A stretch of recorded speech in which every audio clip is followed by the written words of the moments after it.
Hey, what's going on, everyone? It's your boy Fresh from the Soapboxing Podcast. I want to say what's up. We're here today with Quickdraw Randall, man. He's stopping in the gym.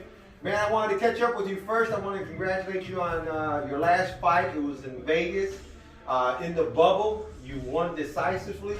How's it feel now? Man, I feel good, but I got a long way to go, man. So I never got content on that dub. Yeah, man, but coming out of quarantine and it most definitely feel good, especially if you stay undefeated. It most definitely feel good, and to fight on the stage like that, probably one of the biggest cards of the year. So it felt great. Nice. And so you're looking to be very active 2021. Yeah, I'm trying to have at least 5 to 6 fights in 2021. That's what's up. Be in title contention or title eliminated by the end of next year. Well, I'm sure it feels good to be back in the ring boxing. This last weekend we saw Spence versus Danny Garcia. It was a hell of a fight. I wanted to get your thoughts on that fight, man. What did you see? Man, Earl looked beautiful. Even though he had ring rust, he been out over a year coming off that accident. For him to fight the way he did, you can't say nothing. Yeah. He has the best resume at 147 pounds, even over Crawford. And so he's beating the top dogs at that division. So he is the kingpin of that division. And I'm fans about he looked good. He kept jabbing Danny's face. And I said it before the fight. I said, man, Earl's going to win this fight 8 rounds to 4, 9 rounds to 3. And that's exactly what the judge said. Now, we had talked about this before, and, it was a big concern coming out this accident. At what point in the fight did you feel like, okay, Earl's back? Man, Earl was on his ass out on round 1. Yeah. And so, but I was still waiting to round 4 or 5 just to see him get hit with a flush punch. But he took Danny's best shots. Yeah. He took Danny's best straight rights. He didn't get hit with none of them wild hooks and overhand rights, but he took some solid straight rights. And he took them well, and he came right back. He didn't let off the gas. What I did like about what happened in the corner, because he was playing in that 9th and 10th round. He had his hands down, he wasn't really working. And when he got back to the corner, Derek James got his ass, and we don't play in there. Yeah. We don't play in this, do not play with him. Finish this fight. And he went back out there, and he was on his ass again. Yeah, Danny just didn't seem like he could get off. Same problem Mikey had.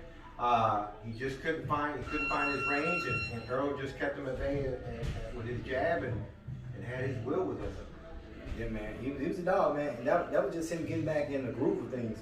His next fight, I expect him to look twice as better. I expect him to get a knockout because he ain't had one in a minute. I expect him to flush somebody. Now, your name has been floating around the internet, man. People are talking about this fight. You, Blair Cobbs, he's what, 11 or 12? So he's 14-0, man. I'm not sure, he's somewhere around there. You're 7-0, but there's been a lot of buzz behind this fight. You mentioned it before on the show. And then we had Lukey from In the Ring Boxing on the show last weekend, and he brought it up as well. What do you think is going to have to take place to make this fight happen? I just probably got to win 2 or 3 more fights.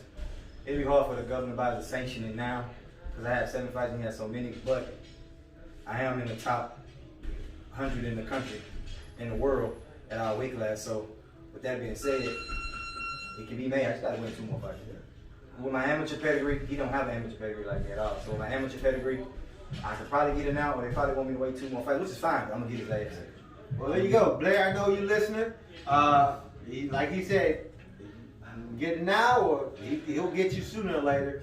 Man, we appreciate you coming on. We love spending time with you and chatting. I want to give a shout out to our boy Jay Wade. He's behind the camera right now taking the video, but straight to the bag. Straight to the bag. He came by with the fly gear, so we appreciate you. So that's a wrap. Make sure you tune in this weekend. We're going to have Christina from In the Ring. It's going to be a great show. And then Sunday at noon, we're going to have the showdown face-off with Alfonso Lopez versus Gilberto Ramirez. It's going to be a great show. You're not going to want to miss it. So then, we'll see you Saturday. Peace.